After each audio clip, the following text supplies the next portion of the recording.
നമസ്കാരം.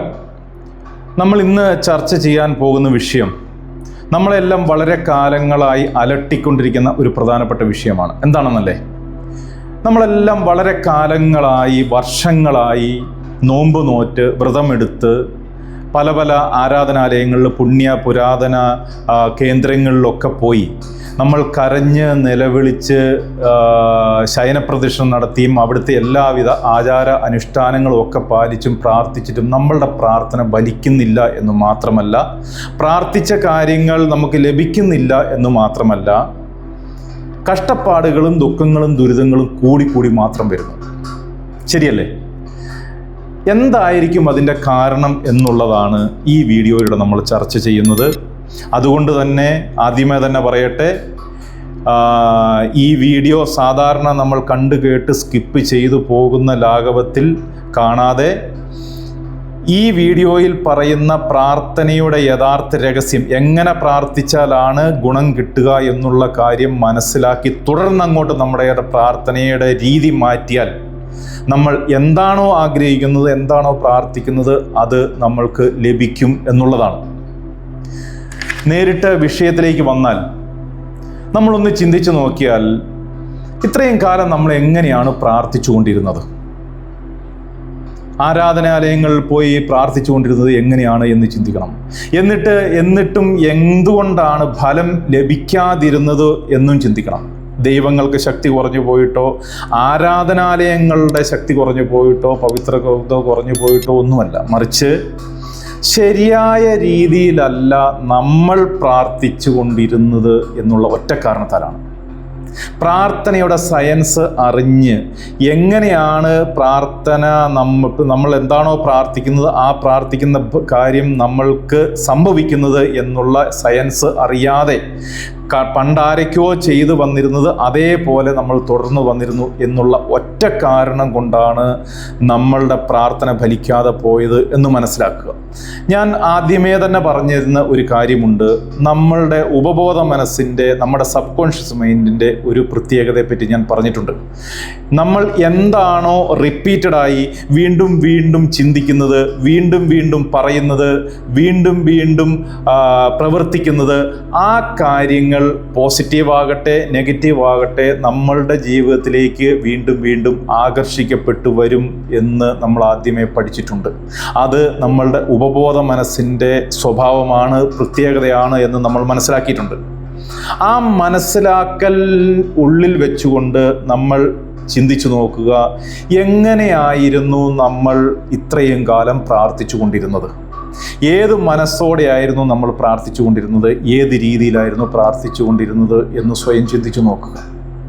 ആരാധനാലയങ്ങളിൽ പോയിട്ട്, അല്ലെങ്കിൽ സ്വന്തം ഭവനത്തിൽ നിന്ന്, വീട്ടിൽ നിന്നായാലും എവിടെ വെച്ചായാലും നമ്മൾ പ്രാർത്ഥിച്ചു കൊണ്ടിരുന്നത് എങ്ങനെയായിരുന്നു? നമ്മളുടെ ഇല്ലാ കഥകൾ, കഷ്ടപ്പാടുകൾ, ദുഃഖങ്ങൾ, ദുരിതങ്ങൾ, രോഗാവസ്ഥ, കടബാധ്യത, അത്തരം കാര്യങ്ങളെയെല്ലാം എണ്ണി പറഞ്ഞുകൊണ്ട് വീണ്ടും ആവർത്തിച്ചുകൊണ്ട് ആയിരുന്നില്ലേ നമ്മൾ പ്രാർത്ഥിച്ചിരുന്നത്? എന്നിട്ട് ഇതൊക്കെ കുറഞ്ഞോ? ഇതൊക്കെ മാറിയോ? മാറിയില്ല എന്ന് മാത്രമല്ല, വീണ്ടും നമ്മളുടെ ജീവിതത്തിലേക്ക് കഷ്ടപ്പാടുകളും ദുഃഖങ്ങളും ദുരിതങ്ങളും കടബാധ്യതകളും രോഗാവസ്ഥകളും എല്ലാം കൂടി വന്നിട്ടല്ലേ ഉള്ളൂ. അതാണ് ഈ വീഡിയോയിലൂടെ ഞാൻ ഉദ്ദേശിക്കുന്ന യഥാർത്ഥ കാര്യം. നമ്മൾ ഇത്തരത്തിൽ ആരാധനാലയങ്ങളിലൊക്കെ പോയി കുറേ നേരം കരഞ്ഞ് നിലവിളിച്ച് കരഞ്ഞ് പ്രാർത്ഥിച്ചു കഴിഞ്ഞപ്പോൾ നമുക്കൊരു സമാധാനമൊക്കെ തോന്നിയിരുന്നു. ശരിയാ. കാരണം നമ്മളുടെ മനസ്സിലുള്ള ഇതൊക്കെ കുറേ കാര്യങ്ങൾ നമ്മളൊരു ആശ്രയമെന്ന് തോന്നുന്ന ദൈവത്തിൻ്റെ മുമ്പിൽ പോയി പറഞ്ഞ് കരഞ്ഞപ്പോൾ ആ കരഞ്ഞ് പെയ്തൊഴിഞ്ഞു പോയതുപോലെ നമ്മൾക്കൊരു സമാധാനമൊക്കെ തോന്നി എന്നതല്ലാണ്ട് നമ്മളുടെ പ്രാർത്ഥന ഫലിച്ചിരുന്നില്ല. എന്താണോ നമ്മൾ പ്രാർത്ഥിച്ചിരുന്നത് അത് നേടിയിരുന്നില്ല. ശരിയല്ലേ? അവിടെയാണ് പ്രാർത്ഥനയുടെ യഥാർത്ഥ സയൻസ് വരുന്നത്. നമ്മൾ ആരാധനാലയങ്ങളിൽ ദൈവങ്ങളുടെ മുമ്പിൽ പോയി നിന്ന് പറയുകയാണ്. കടബാധ്യതയുള്ള ഒരാൾ പ്രാർത്ഥിക്കുകയാണ്, എൻ്റെ കടം വീട്ടണേ, കടം മാറ്റണേ എന്ന് പ്രാർത്ഥിക്കുന്നു. രോഗമുള്ള ഒരാൾ എൻ്റെ രോഗം മാറ്റണേ എന്ന് പ്രാർത്ഥിക്കുന്നു. കഷ്ടപ്പാടുള്ളയാൾ കഷ്ടപ്പാട് മാറ്റണേ എന്ന് പ്രാർത്ഥിക്കുന്നു. ടെൻഷനുള്ള ഒരാൾ ടെൻഷൻ മാറ്റണേ എന്ന് പ്രാർത്ഥിച്ചുകൊണ്ടേയിരിക്കുന്നു. ആ പ്രാർത്ഥനയിലൂടെ ഉണ്ടാകുന്ന നമ്മൾ ദൈവത്തിലേക്ക്, ആ പ്രപഞ്ചത്തിലേക്ക്, ഈ യൂണിവേഴ്സിലേക്ക് കൊടുക്കുന്ന എനർജി നെഗറ്റീവാണ്. കടം, കഷ്ടപ്പാട്, ദുഃഖം, ദുരിതം, രോഗം എന്നുള്ളത്. കടം മാറ്റണേ എന്ന് നമ്മൾ വീണ്ടും റിപ്പീറ്റഡായി പ്രാർത്ഥിച്ചുകൊണ്ടിരിക്കുമ്പോൾ നമ്മളുടെ ഉപബോധ മനസ്സ് കോപ്പി ചെയ്യുന്നത് കടം എന്ന ആ വാക്കാണ്, രോഗം എന്ന ആ വാക്കാണ്, ദുരിതം എന്ന ആ വാക്കാണ്, കഷ്ടപ്പാട് എന്ന് പറയുന്ന ആ വാക്കാണ്. അപ്പോൾ നമ്മൾ പഠിച്ചിട്ടുണ്ട്, എന്താണോ നമ്മൾ മാറ്റണേ എന്നുള്ളത് വിഷയമേ അല്ല. ഇമോഷൻസ് മറ്റു കാര്യങ്ങളൊന്നും ഉപബോധ മനസ്സിനെ ബാധിക്കുകയില്ല. ആ വാക്ക് ആണ് യഥാർത്ഥത്തിൽ ഉപബോധ മനസ്സ് ഏറ്റെടുക്കുന്നത്. അതുകൊണ്ട് തന്നെയാണ് നമ്മൾ എന്താണോ നമുക്ക് ആവശ്യമില്ലാത്തത്, ആ കാര്യങ്ങൾ, കടം മാറ്റണേ, രോഗം മാറ്റണേ, കഷ്ടപ്പാട് മാറ്റണേ, ദുഃഖം മാറ്റണേ എന്ന് നമ്മൾ പ്രാർത്ഥിച്ചുകൊണ്ടിരിക്കുമ്പോൾ ഉപബോധ മനസ്സ് അത് കോപ്പി ചെയ്യുകയും അതേ അവസ്ഥ വീണ്ടും നമ്മളിലേക്ക് തന്നെ ആകർഷിക്കപ്പെടുകയും ചെയ്തുകൊണ്ടിരുന്നത്. അതായിരുന്നു നമ്മൾ ഇത്രയും കാലം പ്രാർത്ഥിച്ചപ്പോൾ നമ്മളുടെ പ്രാർത്ഥനകൾ ഫലിക്കാതെ പോയതിൻ്റെ യഥാർത്ഥ സയൻസ് എന്ന് പറയുന്നത്.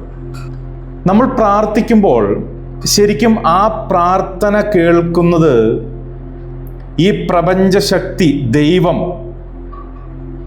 അല്ലെങ്കിൽ യൂണിവേഴ്സൽ എനർജിയോടൊപ്പം നമ്മളുടെ ഉപബോധ മനസ്സുകൂടിയാണ്. നമ്മൾ ജനിച്ച് ഈ ഭൂമിയിലേക്ക് വരുന്ന നമ്മൾ ജീവൻ തുടിക്കുന്ന സമയം തൊട്ട് ദൈവത്തിൻ്റെ ഒരംശം, ദൈവത്തിൻ്റെ എനർജി നമ്മളിലുണ്ട്. അതിനെ ആത്മാവെന്നോ ഉപബോധ മനസ്സെന്നോ എങ്ങനെ വേണേലും വിളിക്കാം. നമ്മൾ പ്രാർത്ഥിക്കുമ്പോൾ ആ പ്രാർത്ഥന ഏറ്റെടുക്കുന്നത് ഉപബോധ മനസ്സാണ്, ആത്മാവാണ്. ആത്മാവിൻ്റെ ഭാഷ നേരത്തെ ഞാൻ പറഞ്ഞതുപോലെ തന്നെ പോസിറ്റീവായിരിക്കണം. പോസിറ്റീവായിട്ട് മാത്രമേ പ്രാർത്ഥിക്കാൻ പാടുള്ളൂ. എന്താണോ റിപ്പീറ്റഡായി ആത്മാവിലേക്ക് കൊടുക്കുന്നത്, ഉപബോധ മനസ്സിലേക്ക് കൊടുക്കുന്നത്, അത് വീണ്ടും നമ്മളിലേക്ക് ആകർഷിക്കപ്പെടും എന്ന് പറഞ്ഞിട്ടുണ്ട്. അതായിരുന്നു നമ്മൾ ഇത്രയും കാലം ചെയ്തുകൊണ്ടിരുന്നത്. അപ്പോൾ ഇനി നമ്മൾക്ക് ചിന്തിക്കേണ്ടത് എങ്ങനെയാണ് പ്രാർത്ഥിക്കേണ്ടത് എന്നുള്ളതാണ്. നമ്മൾ ആരാധനാലയങ്ങളിലായാലും വീടുകളിലായാലും പോയിട്ട് പ്രാർത്ഥിക്കുന്ന സമയത്ത് നമ്മൾ അങ്ങോട്ട് കൊടുക്കുന്ന എനർജി, ആ തോട്ട് നമ്മളുടെ പ്രകൃതിയിൽ, യൂണിവേഴ്സിൽ അലിഞ്ഞ് ആ ഒരു വൈബ്രേഷനിൽ വന്ന് അതേ സാധനമാണ് നമ്മളിലേക്ക് തിരിച്ചു വരുന്നത് എന്ന് മനസ്സിലാക്കിക്കൊണ്ട് പൂർണ്ണമായ നിറഞ്ഞ മനസ്സോടുകൂടി, സന്തോഷത്തോടുകൂടി, നന്ദിയോടുകൂടി വേണം നമ്മൾ പ്രാർത്ഥിക്കാൻ. ഇച്ചിരി ബുദ്ധിമുട്ടുള്ള കാര്യമാണ്. കാരണം രോഗാവസ്ഥയിലും കഷ്ടപ്പാടിലും ഒക്കെ നിൽക്കുന്ന ആൾ പോയിട്ട് ചിരിയോടുകൂടി, നിറഞ്ഞ മനസ്സോടുകൂടി, നന്ദിയോടുകൂടി പ്രാർത്ഥിക്കുക എന്ന് പറയുന്ന കഷ്ടപ്പാടാണ്. പക്ഷേ നമ്മൾ ഇതിൻ്റെ പിന്നിലെ സയൻസ് മനസ്സിലാക്കി വളരെ ബോധപൂർവം നമ്മളുടെ പ്രാർത്ഥനകളുടെ രീതി വഴിതിരിച്ച് മാറ്റേണ്ടതായിട്ടുണ്ട്. അങ്ങനെ വഴിതിരിച്ച് മാറ്റിയാൽ നമ്മൾക്ക് പൂർണ്ണമായി നമ്മളുടെ പ്രാർത്ഥനയുടെ ഫലം കിട്ടും. നമ്മൾ പ്രാർത്ഥിക്കേണ്ടത് കടം മാറ്റണമേ എന്നുള്ളതല്ല, സാമ്പത്തികമായി അഭിവൃദ്ധി വരണമേ, സമ്പത്തും സമൃദ്ധിയും തരണമേ എന്ന് പ്രാർത്ഥിക്കണം. രോഗം മാറ്റണമേ എന്ന് പ്രാർത്ഥിക്കുന്നതിന് പകരം പൂർണ്ണ ആരോഗ്യം തരണമേ എന്ന് പ്രാർത്ഥിക്കണം. കഷ്ടപ്പാട് മാറ്റണമേ എന്ന് പ്രാർത്ഥിക്കുന്നതിന് കാരണം ശാന്തിയും സമാധാനവും ഐശ്വര്യവും തരണമേ എന്ന് പ്രാർത്ഥിക്കണം. അങ്ങനെ പ്രാർത്ഥിക്കുമ്പോൾ നമ്മൾ റിപ്പീറ്റഡായി ശാന്തി, സമാധാനം, ഐശ്വര്യം, സമ്പത്ത്, ആരോഗ്യം, സമൃദ്ധി എന്നൊക്കെ പറയുമ്പോൾ നമ്മളുടെ ഉപബോധ മനസ്സ് അത് കോപ്പി ചെയ്യുകയും നമ്മളുടെ ആ പ്രാർത്ഥനയിലുണ്ടാകുന്ന ആ തോട്ടിലായാലും ആ വാക്കുകളിലായാലും ഉണ്ടാകുന്ന എനർജി യൂണിവേഴ്സിലേക്ക് മൊത്തം വ്യാപിക്കുകയും യൂണിവേഴ്സൽ എനർജിയുമായി കണക്ട് ചെയ്യുകയും അതേ സാധനം നമ്മളിലേക്ക് തിരിച്ചു വരികയും ചെയ്യും. ഇതാണ് യഥാർത്ഥ പ്രാർത്ഥനയുടെ ശക്തി. നമ്മൾ ഒരു ബിംബത്തെ നോക്കി പ്രാർത്ഥിക്കുമ്പോൾ ആ ബിംബത്തിലേക്ക് നമ്മൾ എന്ത് എനർജിയാണോ കൊടുക്കുന്നത്, അത് തന്നെയാണ് നമ്മളിലേക്ക് തിരിച്ചു കിട്ടുക. ഞാൻ നേരത്തെ പറഞ്ഞിട്ടുണ്ട്, തഥാസ്തു, ആമേൻ, ഇൻഷാ അല്ലാഹ്, അല്ലേ? എന്താണോ നിങ്ങൾ ആഗ്രഹിക്കുന്നത്, എന്താണോ നിങ്ങൾ ചിന്തിക്കുന്നത്, എന്താണോ നിങ്ങളുടെ ഉള്ളിലെ ഭാവം, സന്തോഷമാണെങ്കിൽ സന്തോഷം നിങ്ങളിലേക്ക് തിരിച്ചു വരും. അതേ ഭാവത്തോടെ തന്നെ നമ്മൾ പ്രാർത്ഥിച്ചെങ്കിൽ അതേ കാര്യങ്ങളിലാണ് നമ്മളിലേക്ക് തിരിച്ചു വരുന്നത്. ഇതാണ് യഥാർത്ഥ പ്രാർത്ഥനയുടെ സയൻസ്. അതുമാത്രമല്ല, നന്ദി പറഞ്ഞ് നിറഞ്ഞ മനസ്സോടെ സന്തോഷത്തോടെ പ്രാർത്ഥിക്കുക എന്നുള്ളതാണ്. നന്ദി പറയുക എന്ന് പറഞ്ഞാൽ നമ്മൾക്ക് ഉള്ളതിന്, ഇതുവരെ ലഭിച്ചതിന് എല്ലാ കാര്യങ്ങൾക്കും നന്ദി പറയുക. നന്ദി പറയാൻ ഒരുപാട് കാരണങ്ങളുണ്ട് കേട്ടോ. നമ്മളിപ്പോൾ ശ്വാസം എടുക്കുന്ന ഈ ശ്വാസം, ഈ ശുദ്ധവായു ലഭിക്കാത്ത ഒരുപാട് സ്ഥലങ്ങളുണ്ട്. ജലം നമുക്ക് കുടിക്കാൻ വെള്ളം കിട്ടുന്നുണ്ട്. അതിന് നമ്മൾ ഇസ്ത്രിക്കുന്ന വസ്ത്രം ഇതുപോലും ഇല്ലാത്ത ആളുകളുണ്ട്. നമ്മൾക്ക് കയറിക്കിടക്കാൻ ചെറുതെങ്കിലും വലുതെങ്കിലും കൂരയുണ്ട്. നമ്മൾക്ക് ഇത്രയെങ്കിലും ആരോഗ്യമുണ്ട്. ഇതൊന്നുമില്ലാത്ത ആളുകളുണ്ട്. അപ്പോൾ നമ്മൾക്ക് ഇതുവരെ ലഭിച്ചിട്ടുള്ള കിട്ടിയിട്ടുള്ള എല്ലാ അനുഗ്രഹങ്ങൾക്കും എടുത്ത് നന്ദി പറഞ്ഞുകൊണ്ട് പൂർണ്ണ നിറഞ്ഞ ഹൃദയത്തോടെ, നന്ദിയോടെ, സന്തോഷത്തോടെ പ്രാർത്ഥിക്കുക. ആ പ്രാർത്ഥനയുടെ ഫലം നമ്മൾ ഏത് മനോഭാവത്തോടെയാണോ പ്രാർത്ഥിക്കുന്നത് ആ മനോഭാവത്തിൽ തന്നെ നമ്മളിലേക്ക് തിരിച്ചു വരും. അതാണ് ആമേൻ ഇൻഷാ അല്ലാഹ് തദാസ്തു എന്ന് പറയുന്നത്. എന്താണോ നമ്മൾ ആഗ്രഹിക്കുന്നത്, നമ്മളുടെ ഭാവം എന്താണോ അത് നമ്മുടെ ഉപബോധ മനസ്സ് കോപ്പി ചെയ്യും. നമ്മളുടെ പ്രപഞ്ച ശക്തി ഉപബോധ മനസ്സുമായി ചേർന്ന് നമ്മളിലേക്ക് അത് ആകർഷിപ്പിക്കുകയും ചെയ്യും എന്നുള്ളതാണ്. മനസ്സിലാവുന്നുണ്ടല്ലോ? അങ്ങനെ നിറഞ്ഞ മനസ്സോടുകൂടി ലഭിച്ചതിനൊക്കെ നന്ദി പറഞ്ഞ് സന്തോഷത്തോടു കൂടി നമ്മൾ പോസിറ്റീവായ വാക്കുകൾ മാത്രം, 3 കാര്യങ്ങളാണ് വിചാരിച്ചത്. പോസിറ്റീവായ കാര്യങ്ങൾ മാത്രം പ്രാർത്ഥനയിൽ ഉൾപ്പെടുത്തുക. പോസിറ്റീവായത് മാത്രം. രോഗത്തിന് പകരം ആരോഗ്യം, കടത്തിന് പകരം സമ്പത്ത്, സമൃദ്ധി, കഷ്ടപ്പാടിന് പകരം നന്മ, അങ്ങനെയുള്ള പോസിറ്റീവായ കാര്യങ്ങൾ മാത്രം പറഞ്ഞുകൊണ്ട് പ്രാർത്ഥിക്കുക. നന്ദിയോടുകൂടി പ്രാർത്ഥിക്കുക. സന്തോഷത്തിൻ്റെ എനർജി നമ്മൾ യൂണിവേഴ്സിലേക്ക് കൊടുത്തുകൊണ്ട് നിറഞ്ഞ മനസ്സോടുകൂടി പ്രാർത്ഥിക്കുക. നമ്മൾ അത്തരത്തിൽ പ്രാർത്ഥിക്കുമ്പോൾ റിപ്പീറ്റഡായി അത്തരം മനോഭാവത്തോടുകൂടി നമ്മൾ പ്രാർത്ഥിക്കുമ്പോൾ തീർച്ചയായും നമ്മളുടെ ഉപബോധ മനസ്സ് ആ പ്രാർത്ഥന ഏറ്റെടുക്കും. നമ്മൾ എന്താണോ നമ്മൾക്ക് ആഗ്രഹമുള്ളത്, നമ്മൾക്ക് എന്താണോ വേണ്ടത്, അത് ലഭിച്ചു, അത് നമ്മൾക്ക് ലഭിച്ചിരിക്കുന്നു എന്ന മനോഭാവത്തോടു കൂടി ആ ലഭിച്ചതിന് നന്ദി പറഞ്ഞുകൊണ്ട് നമ്മൾക്ക് ഒരു കാര്യം ആഗ്രഹിക്കുന്നുണ്ട്, ആ കാര്യം നമ്മൾക്ക് നേടണമെന്ന് സന്തോഷത്തോടു കൂടി ഇതുവരെ നമുക്ക് ലഭിച്ചതിനെല്ലാം നന്ദി പറഞ്ഞുകൊണ്ട് നമ്മൾ ഈ പുതിയൊരു ആഗ്രഹം മുന്നിൽ വെച്ചുകൊണ്ട് പ്രാർത്ഥിക്കുമ്പോൾ ആ ആഗ്രഹിച്ച കാര്യം, നമ്മൾ പ്രാർത്ഥിച്ച കാര്യം നമ്മൾക്ക് ആ എനർജി നമ്മളിലേക്ക് തന്നിരിക്കുന്നു, ആ ശക്തി നമ്മൾക്ക് തന്നിരിക്കുന്നു. അത് എനിക്ക് ലഭിച്ചതിന് നന്ദി എന്ന് പറഞ്ഞുകൊണ്ട് കൃതജ്ഞതയോടുകൂടി, നന്ദിയോടുകൂടി നമ്മളത് പ്രാർത്ഥിച്ചാൽ നമ്മൾ പോലും അറിയാണ്ട് നമ്മുടെ ഉപബോധ മനസ്സ്, യൂണിവേഴ്സൽ എനർജി, ഈ പ്രപഞ്ച ശക്തി ആ ആഗ്രഹം, ആ പ്രാർത്ഥന ഏറ്റെടുക്കുകയും നമ്മൾ പോലും അറിയാതെ അത് എങ്ങനെ സംഭവിക്കും എന്ന് നമ്മൾ ചിന്തിക്കേണ്ടതേയില്ല. അത് നമ്മൾ പ്രാർത്ഥിക്കേണ്ട രീതിയിൽ പ്രാർത്ഥിച്ചാൽ അത് യൂണിവേഴ്സൽ എനർജി, ഈ പ്രപഞ്ച ശക്തിയും നമ്മളുടെ ഉപബോധ മനസ്സും നമ്മളിലുള്ള ദൈവികാംശം, നമ്മുടെ ആത്മാവ്, നമ്മുടെ ഉപബോധ മനസ്സ് ഏറ്റെടുത്തു കഴിഞ്ഞാൽ അത് സംഭവിപ്പിക്കേണ്ട ബാധ്യത പിന്നെ ഉപബോധ മനസ്സിൻ്റെതാണ്.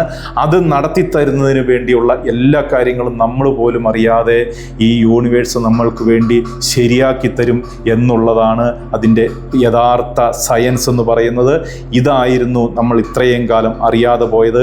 പ്രാർത്ഥിക്കുന്നത് ഒരിക്കലും എണ്ണിപ്പാടി ഇല്ലാ കഥകൾ പറഞ്ഞുകൊണ്ടാവരുത്.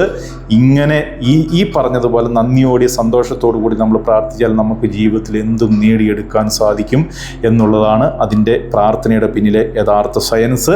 ഞാൻ ഈ പറഞ്ഞതിൻ്റെ കാര്യങ്ങൾ എന്തെങ്കിലുമൊക്കെ മനസ്സിലായിട്ടുണ്ടാവും എന്ന് വിശ്വസിച്ചുകൊണ്ട് തുറന്നുള്ള ജീവിതത്തിൽ അത് നിങ്ങൾക്ക് ഉപകാരപ്പെട്ടെ എന്ന് മാത്രം ആശംസിച്ചുകൊണ്ട് പുതിയ ഒരു വീഡിയോയുമായി വീണ്ടും കാണുന്നത് വരെ ഇന്നത്തേക്ക് തൽക്കാലം നിർത്തുന്നു. നന്ദി.